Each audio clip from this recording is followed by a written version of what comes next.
Physical media man, physical media man, physical media man. What'd you buy? Was it something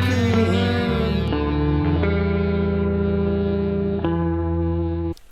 What's up, guys? Physical Media Man back here again for another Physical Media Man Monday video. I have been really slacking on the monthly movie reviews. I'm way behind. This is not going to be a certain month. I'm just going to try to catch up on some of these movies that we've watched I never talked about. So before I get started, make sure to like, subscribe, comment, leave feedback, do all that good stuff down below. I'll leave the links to my Instagram page, my Physical Media Man store Instagram page, my website, my Facebook page for the Physical Media Man / Physical Media Man store, my Facebook page for non-media related items, the Hodgepodge Garage, my email, my eBay, my Twitter, my Letterboxd account. So first up, we watched, or who knows when we watched it, but we watched it, Wild America with Jonathan Taylor Thomas, Devon Sawa, and Scott Bairstow, based on a true story about a group of brothers who decide to try to film, or they're really into filming things, and they do crazy things and stuff, and they end up during the summer going on this adventure and filming these animals and things, and it was really good. I never watched this one as a kid. I know a lot of people kind of did. For some reason I never did. It does have a Blu-ray that I don't know if I'll upgrade to or not. I heard the transfer wasn't really that great. I also picked this up on VHS because I really enjoyed it. I definitely recommend this one. I'd give it an A-. Next up, we watched Flamingo Kid with Matt Dillon. This follows a person that's not too wealthy going to a island beach club and working there, and trying to act like he's wealthy, kind of, or be someone he's not. And I don't know, I thought it was going to be better than it was. So yeah, I didn't really enjoy it. I'm going to give it a C.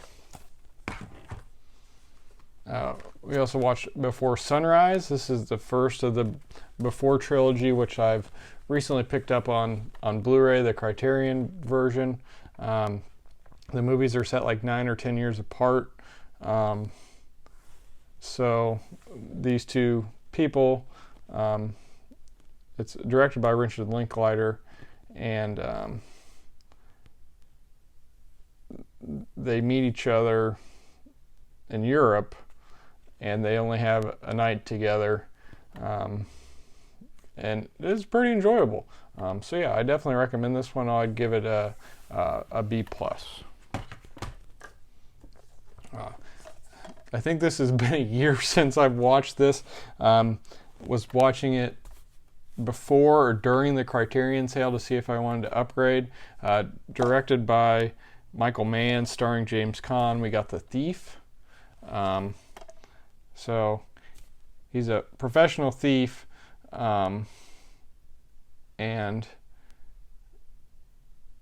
he basically has to do this deal that he doesn't want to do, if I remember correctly. Also has Willie Nelson and James Belushi in it.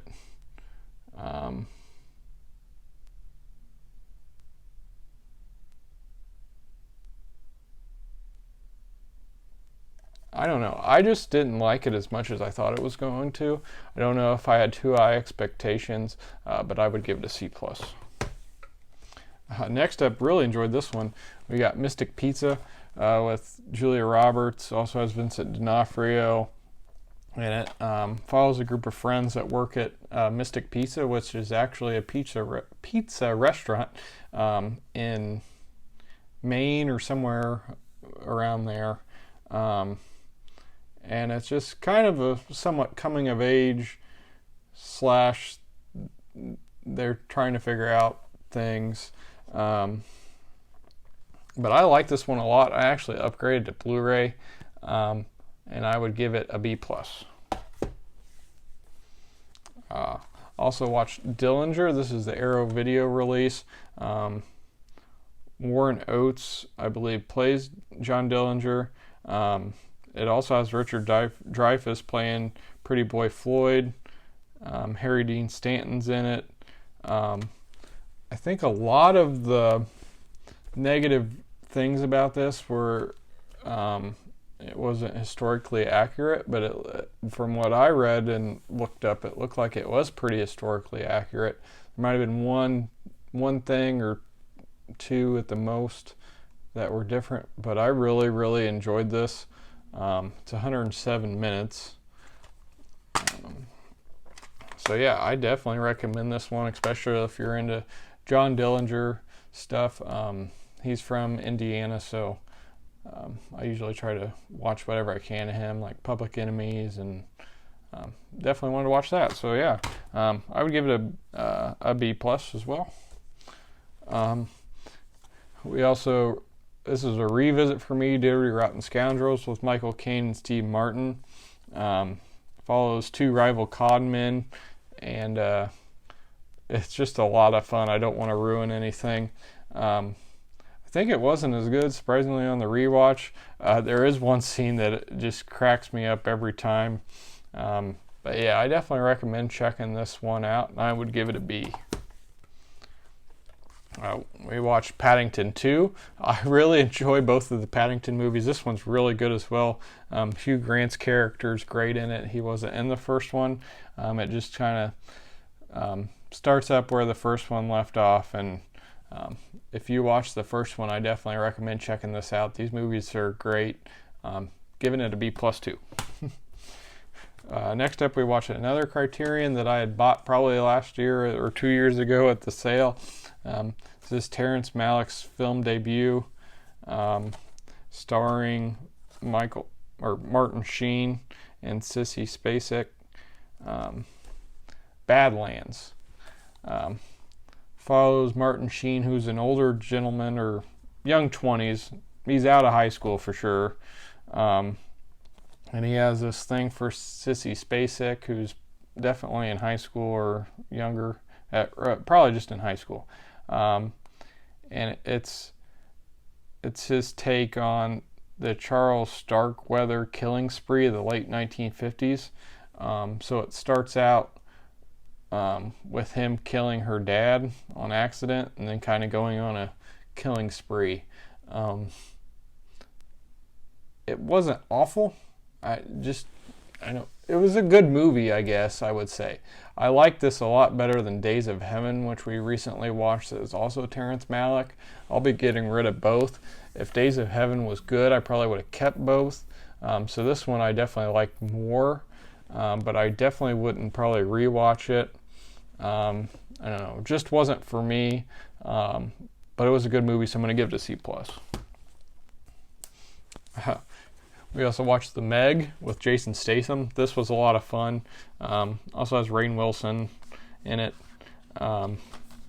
So when a massive creature attacks a submersible, the crew becomes trapped at the bottom of the Pacific's deepest trench.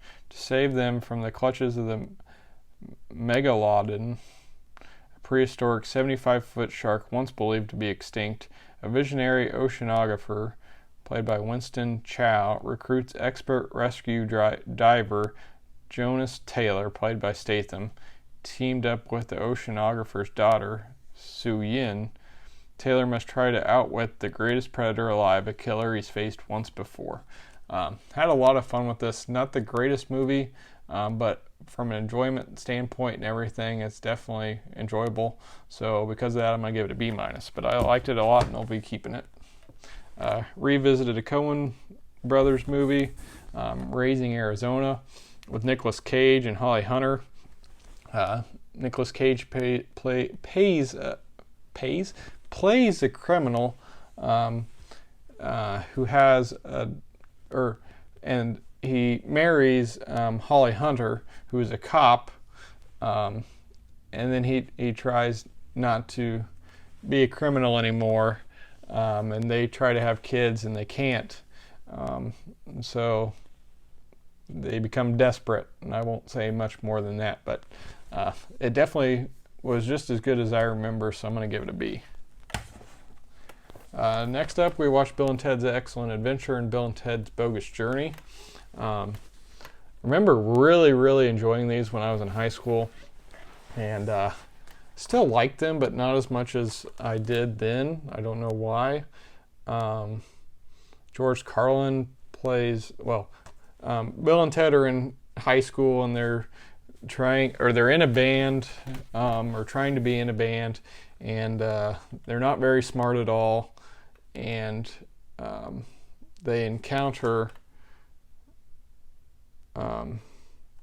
Rufus, who has a time-traveling phone booth, and he needs to help them with their history project in order to save the universe, because in the future they have a great song that brings the world together, or something like that. But the mall scene really cracked me up. I remember liking Bogus Journey better for some reason. I think just because of death. George Carlin's hardly in it, if at all. But death is very funny in the second one. But yeah, they weren't as good as I remember, so I'm going to give them a B+. Next up, we watched The Legend of Billie Jean. This one was a lot of fun. This is a Mill Creek release. Christian Slater's in it. He's great in it. Helen Slater, not related, is good as Billie Jean, the main character. So when local rich kid Hubie Pyatt steals and wrecks Binks Davies' beloved motor scooter, Binks' older sister Billie Jean demands the $608 it costs to fix it. Binks shoots Mr. Pratt by accident, and he and Billie Jean flee town accompanied by Billie Jean's girlfriends, Ophelia and Putter. They become fugitives, and when they pick up a willing hostage, Lloyd, they become criminals. Billie Jean becomes a legend in her own time, a symbol of freedom to teenagers everywhere. So yeah, this one was a lot of fun. I really had a lot of fun with it, and definitely be keeping it. Gonna give it a B+, basically just because of how enjoyable it was. We also watched Frankie Goes Boom. I picked this up, or I think somebody traded or sent it my way from the Dollar Tree sale, if I remember correctly. I was mainly after it because of Charlie Hunnam, but it also has Chris O'Dowd, who I usually like, Lizzie Kaplan, Ron Perlman, and Chris Noth. I don't know who that is, but very good cast.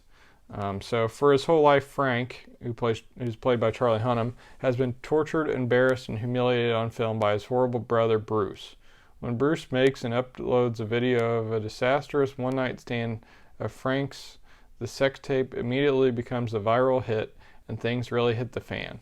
While Jack, Bruce's violent drug fiend rehab buddy, find out it's his daughter in the video. Will Jack. Can Phyllis, Bruce's transsexual computer hacker prison buddy, get them out of trouble? Kind of fun. Didn't love it. Gonna give it a C. I'm not sure if I'll keep this one or not. Kind of on the fence about it. I'm back. It's a few days later. If I look a little different, that's why. So I'm going to continue on and do a few more of these reviews. So first up, we got Keonic, Reeves, and Henry's Crime. Got this one from Hammer's Home Film for my Keanu Reeves collection, but we'll end up getting rid of it because was not a fan at all of this one. So Reeves stars as Henry Torn, a wrongfully accused man who winds up behind bars for a bank robbery he didn't commit. After befriending a charismatic lifer in prison, Henry finds his purpose. Having done the time, he decides he may as well do the crime, but his outlandish plan to rob the very same bank spins wildly out of control as he finds himself performing in a stage play and falling in love with the production's seductive leading lady. So yeah, didn't really like this one. Just couldn't get into it. None of the characters really seemed to, or the actors, they did okay, I guess, but it wasn't like they were very enthusiastic or something. It almost seemed like everybody was just kind of reading their lines, and you weren't really interested in any of the characters or the story. So, yeah, I'll be trying to get rid of that one.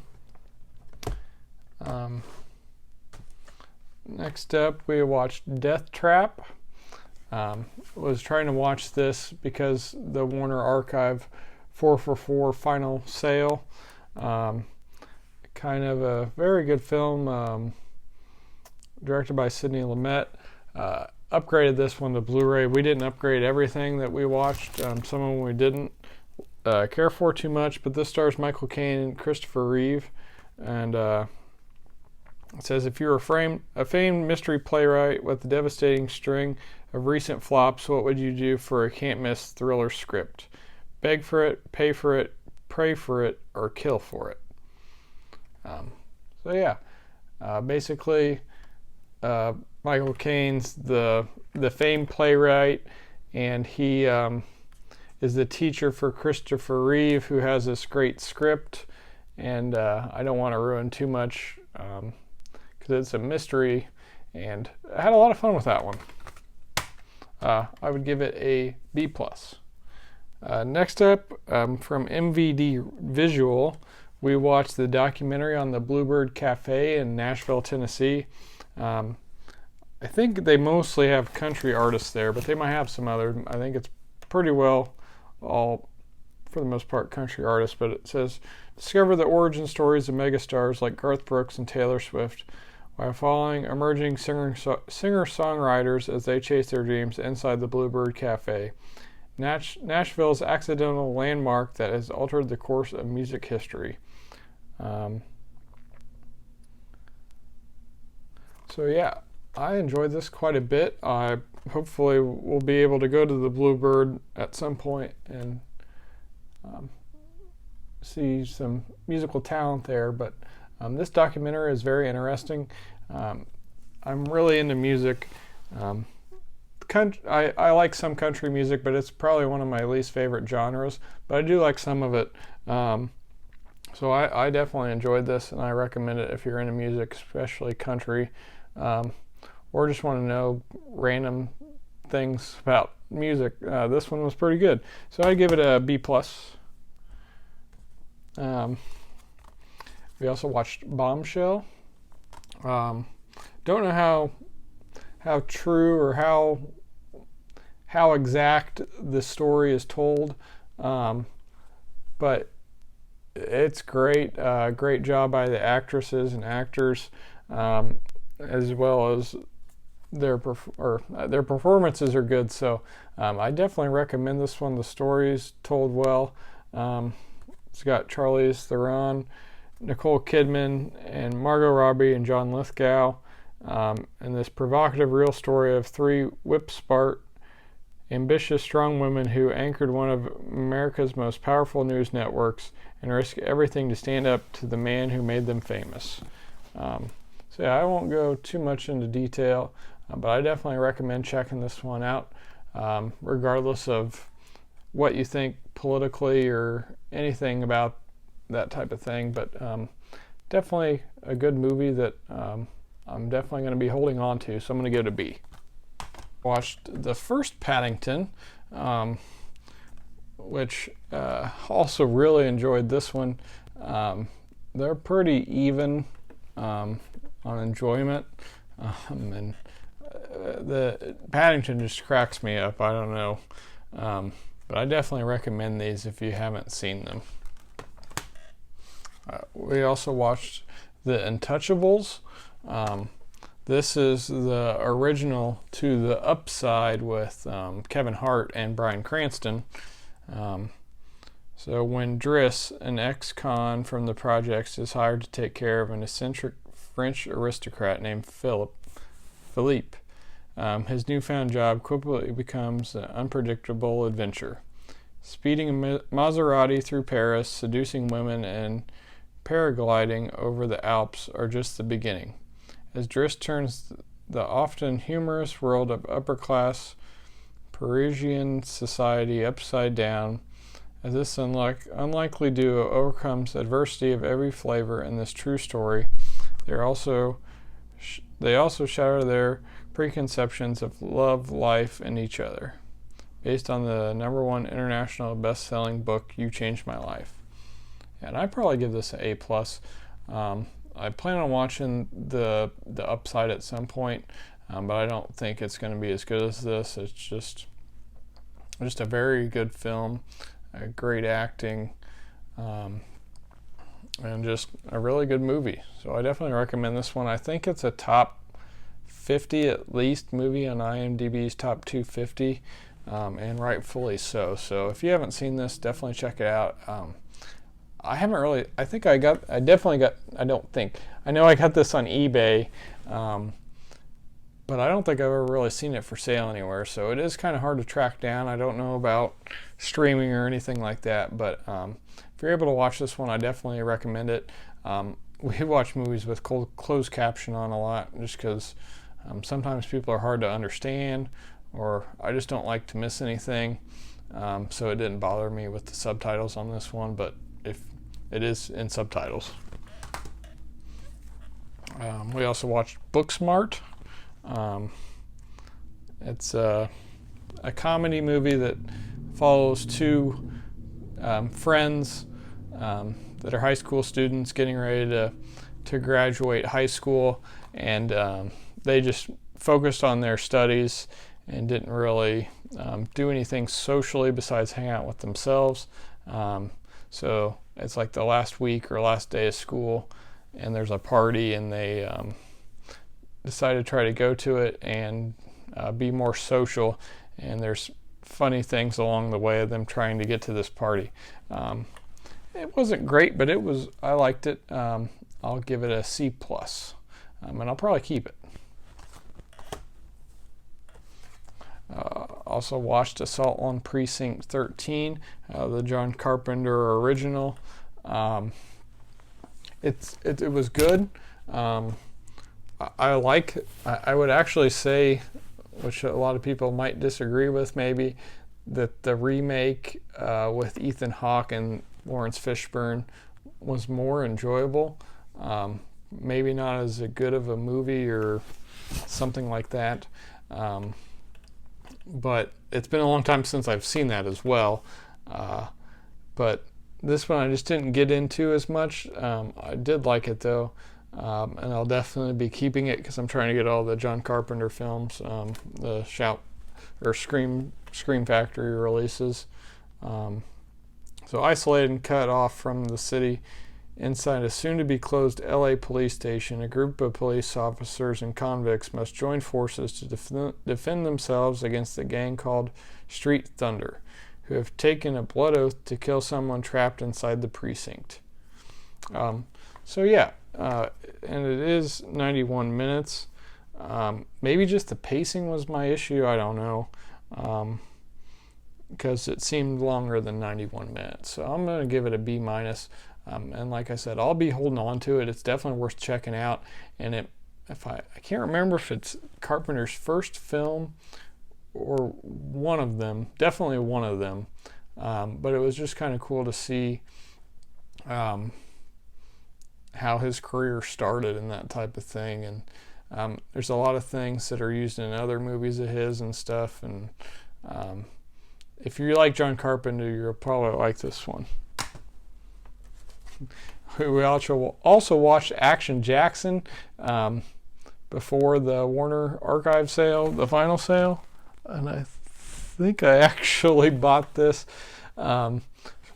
during the sale, and had a lot of fun with this one. It's not the greatest movie, but Carl Weathers, Craig T. Nelson, Vanity, Sharon Stone, music by Herbie Hancock, and this is just a good cheesy 88 movie. So like a blast from a 44 Magnum, Carl Weathers makes Action Jackson a hero who delivers the goods in charisma and excitement. He plays Detroit Police Sergeant Jericho Jackson, pitted against the brutal thugs of ruthless auto tycoon Peter Delaplane. It is played by Craig T. Nelson. He's a good bad guy in this one, who's out to murder his way to political power. Jackson's also involved with Delaplane's beautiful wife, Patrice, played by Sharon Stone, and his exotic mistress, Sydney, played by singer Vanity. Framed up and hunted down by his fellow officers, Jackson sets up a desperate showdown that hurls Action Jackson toward a heart-stopping climax. So, a lot of fun with this one. I'd probably give it a C+, but it's definitely enjoyable. Another one from the Warner Archive sale that we wanted to watch first was Selena, which is based on the true story of Selena, which I didn't know too much about. I just knew that it ended tragically. So international entertainer Jennifer Lopez breathes life to Into the Tunes, true story of the talented Latina idol Selena. So yeah, I won't say anything more than that, but good acting, good movie. It is a little long at 134 minutes, but definitely worth checking out. J-Lo does a great job, as well as Edward James Olmos, so definitely recommend this one and give it a B. Just watch Sweet Home Alabama with Reese Witherspoon and Josh Lucas, who I usually like in things, even though he doesn't seem to be in a ton of stuff. This is the 10th anniversary, so when sophisticated New York clothing designer Melanie Carmichael gets engaged to the city's most eligible bachelor, she soon discovers it's no fairy tale romance. Melanie has skeletons in her fashion-filled closet that involve Jake, the down-home husband she married in high school, who refuses to divorce her. Determined to cut ties with her past, Melanie returns to Alabama, but when home tugs at her heartstrings, she is forced to decide what she really wants after all. This is just a good rom-com. If you're into that genre, definitely worth checking out.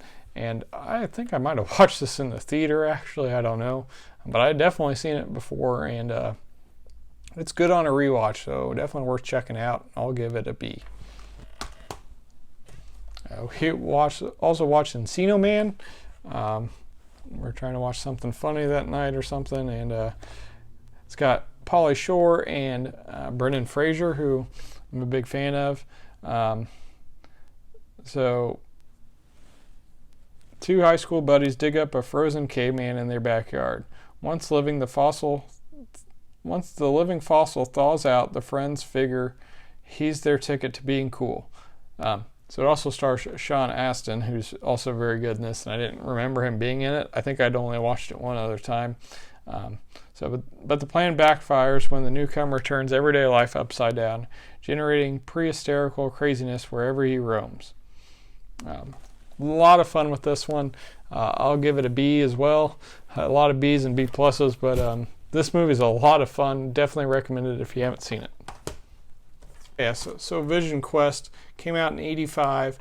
It has a lot of great 80s goodness, including a great soundtrack with some music from Journey, Foreigner, and Madonna, and she also performs in the film.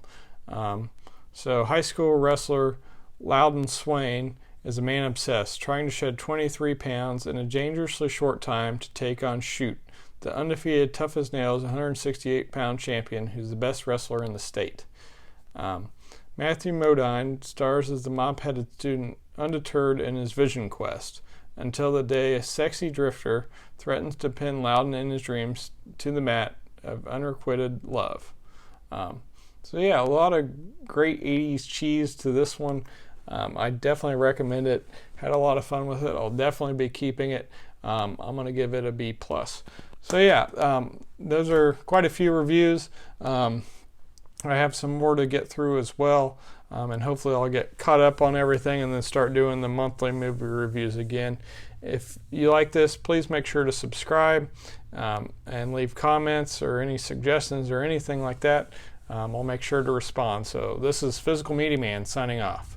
Physical Media will never die. Physical Media Man. Physical Media Man. Physical Media Man. Yeah!